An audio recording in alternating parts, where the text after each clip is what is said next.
കൂട്ടുകാരെ, നമ്മൾ ഇന്നത്തെ ക്ലാസ്സിൽ ഡിസ്കസ് ചെയ്യുന്നത് 333/2023 കാറ്റഗറി നമ്പറിൽ ഫീൽഡ് വർക്കർ, ഹെൽത്ത് സർവീസിൽ ഫീൽഡ് വർക്കറിന് PSC ചോദിച്ച ക്വസ്റ്റ്യൻ പേപ്പറിലെ ജനറൽ PSCക്കാർക്ക് വേണ്ടിയുള്ള കുറച്ച് ക്വസ്റ്റ്യൻസും റിലേറ്റഡ് ഫാക്ട്സുമാണ്. വേഗം സമയം കളയാതെ ക്ലാസ്സിലേക്ക് വരും.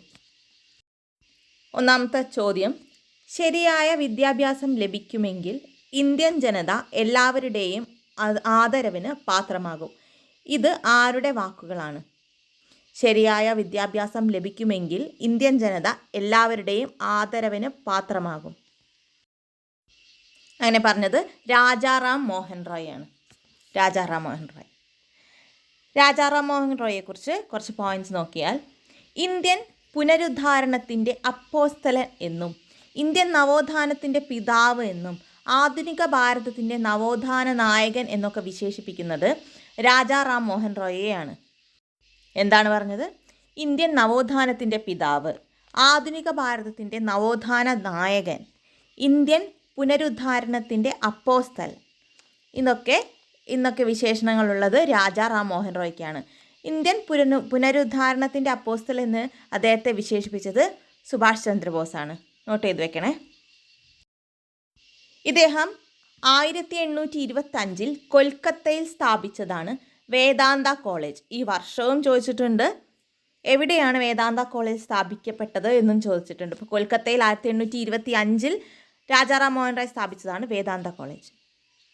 കൂടാതെ 1817 അദ്ദേഹം ആരംഭിച്ചതാണ് ഹിന്ദു കോളേജ്. 1817 ഹിന്ദു കോളേജ്. ഇദ്ദേഹത്തിൻ്റെ പത്രമാണ് സംബാദ് കൗമുദി.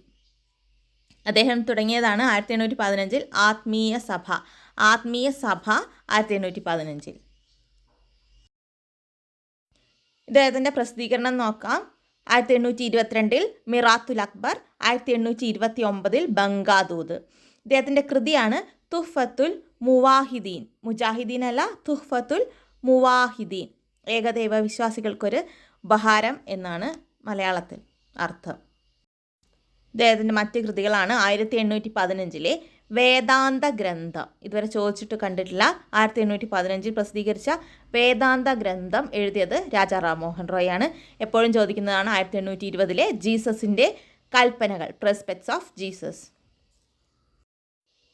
അടുത്ത ചോദ്യം, ഇന്ത്യൻ അസോസിയേഷൻ എന്ന ആദ്യകാല രാഷ്ട്രീയ പ്രസ്ഥാനത്തിൻ്റെ സ്ഥാപകൻ ആര്? ഇന്ത്യൻ അസോസിയേഷൻ സ്ഥാപിച്ചത് ആരാണെന്നാണ് ചോദിച്ചത്. ഇന്ത്യൻ അസോസിയേഷൻ സുരേന്ദ്രനാഥ് ബാനർജിയാണ് സ്ഥാപിച്ചത്. ഏതാണ് വർഷം?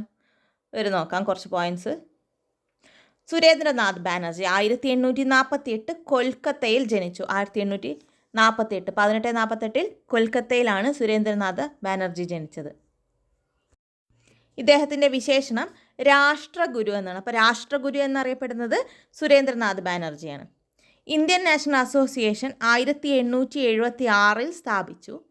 1876 ഇന്ത്യൻ നാഷണൽ അസോസിയേഷൻ അല്ലെങ്കിൽ ഇന്ത്യൻ അസോസിയേഷൻ സ്ഥാപിച്ചത്. അടുത്ത ഇമ്പോർട്ടൻ്റ് ആണ്, ചോദിക്കാറുണ്ട്. ബംഗാളി എന്ന പത്രം സ്ഥാപിച്ചത് ആര്? ബംഗാളി എന്ന പത്രം സുരേന്ദ്രനാഥ് ബാനർജിയുടെയാണ്. നമുക്കറിയാം കൊൽക്കത്തയിലാണ് ജനിച്ചത്, ബാനർജിയാണ്. ബംഗാളി എന്ന പത്രം.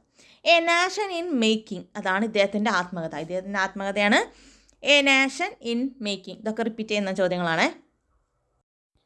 അടുത്ത ചോദ്യം, താഴെ പറയുന്നവരിൽ പ്രാർത്ഥനാ സമാജത്തിന് നേതൃത്വം കൊടുത്ത സാമൂഹിക പരിഷ്കർത്താവ് ആര്? പ്രാർത്ഥനാ സമാജം തുടങ്ങിയത് ആരാണ്? നമുക്കറിയാം പ്രാർത്ഥനാ സമാജത്തിൻ്റെ സ്ഥാപകൻ ആത്മാറാം പാണ്ഡുറംഗ് ആണ്. ആത്മാറാം പാണ്ഡുറംഗ്. നാവിക കലാപം നടന്നത് എവിടെ? ബോംബെയിലാണ് നാവിക കലാപം നടന്നത്. താഴെ കൊടുത്തിരിക്കുന്നവരിൽ 3 വട്ടമേശ സമ്മേളനത്തിലും പങ്കെടുത്തത് ആര്? 3 വട്ടമേശ സമ്മേളനത്തിലും പങ്കെടുത്തത് ബി ആർ അംബേദ്കർ ആണ്. ഡോക്ടർ ബി ആർ അംബേദ്കർ ആണ്.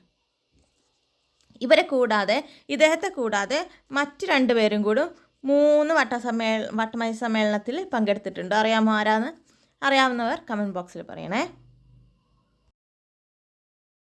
അംബേദ്കറിനെ കുറിച്ച് കുറച്ച് പോയിന്റ്സ് നോക്കിയാൽ ആധുനിക ബുദ്ധൻ എന്നും ആധുനിക മനു എന്നും അറിയപ്പെടുന്നത് ഇദ്ദേഹമാണ്. ഇന്ത്യയിലെ ആദ്യത്തെ നിയമമന്ത്രി അംബേദ്കറാണ്. ഇനി ഹിതകാരുണ്യ സഭ സ്ഥാപിച്ചത് വീരേശലിംഗമാണ്. എന്നാൽ ബഹിഷ്കൃത ഹിതകാരുണ്യ സഭ സ്ഥാപിച്ചത് 1924 BR അംബേദ്കറാണ്. പിന്നീട് 1976 ഇൻഡിപെൻഡൻറ്റ് ലേബർ പാർട്ടിയും സ്ഥാപിച്ചു. ആധുനിക ബുദ്ധൻ എന്നും ആധുനിക മനു എന്നും അറിയപ്പെടുന്നു. ഇന്ത്യയിലെ ആദ്യത്തെ നിയമമന്ത്രി, ബഹിഷ്കൃത ഹിതകാരുണ്യ സഭ 1924, ഇൻഡിപെൻഡൻറ്റ് ലേബർ പാർട്ടി 1976 സ്ഥാപിച്ചു.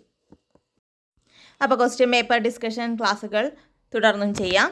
എല്ലാവരും കൃത്യമായിട്ട് ക്ലാസ്സുകൾ കണ്ട് പഠിക്കുക.